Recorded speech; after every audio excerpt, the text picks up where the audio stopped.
সিরিয়ার পতাকা যখন খামচে ধরেছে ইসরায়েলি শকুন, তখন দেশটির ক্ষমতা দখলকারী হায়াত তাহরির আল শাম গ্রুপের নেতা মোহাম্মদ আল জুলানি তার অনুগত বিদ্রোহীদেরকে খোলা প্রান্তরে বিজয় উদযাপনের গুরুত্ব বোঝাতে তৎপর।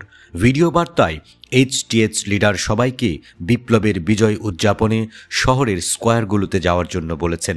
তাদেরকে দেশ পুনর্গঠনের জন্য এগিয়ে যাওয়ারও আহ্বান জানিয়েছেন তিনি।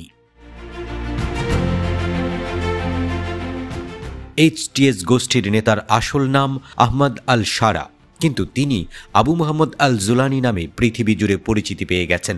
বর্তমান সিরিয়ার সবচেয়ে ক্ষমতাধর এই মানুষটি বিদ্রোহী সন্ত্রাসীদেরকে ফাঁকা গুলি চালানো থেকে বিরত থাকতে বলেছেন, কারণ এমন কার্যকলাপ সাধারণ সিরিয়ানদের মনে ভয় জাগাচ্ছে। তাই শুক্রবার প্রকাশিত একটি সংক্ষিপ্ত ভিডিও বিবৃতিতে যাবতীয় আনন্দ উদযাপন উন্মুক্ত স্থানে করার জন্য সিরিয়ানদের আহ্বান জানিয়েছেন তিনি।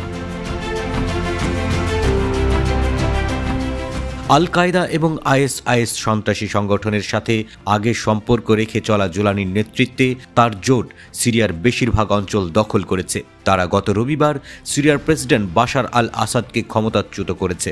বিদ্রোহী জোটের পক্ষ থেকে সিরিয়ার সামরিক অভিযান প্রশাসন বলেছে যে তারা রাজধানী দামেস্কে নিরাপত্তা বজায় রাখার জন্য এবং জনসাধারণের সম্পত্তির সুরক্ষার জন্য চেষ্টা চালাচ্ছেন।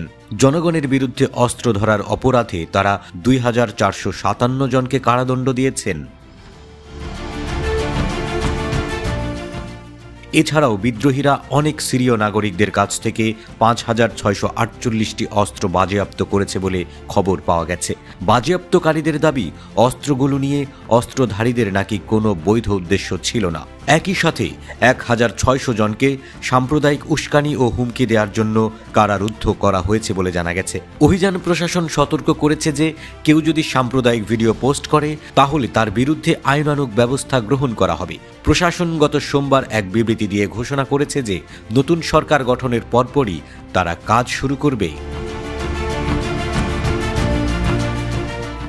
সিরিয়ার সামরিক অভিযান প্রশাসন দেশটির জনসাধারণকে আন্ডারগ্রাউন্ড বা লুকানো কারাগারের অস্তিত্বের দাবি তোলা মিথ্যা প্রতিবেদনগুলো উপেক্ষা করার জন্য জোর আহ্বান জানিয়েছেন। প্রশাসনের পক্ষ থেকে বলা হয়েছে, সিরিয়ার সমস্ত কারাগার সম্পূর্ণরূপে খোলা রয়েছে।